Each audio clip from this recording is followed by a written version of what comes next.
Hello ladies. ये रहेगा हमारा लिनन का एक और बहुत ही ब्यूटीफुल आर्टिकल। आप देख सकते हैं कितना ब्यूटीफुल पीस है।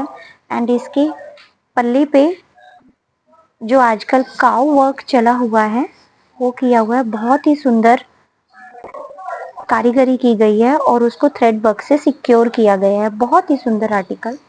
अब इसके दुपट्टे की बात करें तो दुपट्टे पे भी सिमिलरली लाइनिंग्स हैं एंड बॉर्डर पे काउस का प्रिंट है। बहुत कलर ऑप्शंस की बात करें तो इसमें दो ही कलर्स रहेंगे। First was that blue tone and second है ब्राउन का ये शेड जो इस समर का मोस्ट ट्रेंडिंग शेड है। बहुत ही ब्यूटीफुल आर्टिकल है। प्राइस रेंज की बात करें तो ये रहेगा 2900 ओनली। इस प्राइस रेंज में इससे अच्छा रॉयल लुक का आर्टिकल आपको नहीं अवेलेबल हो सकता।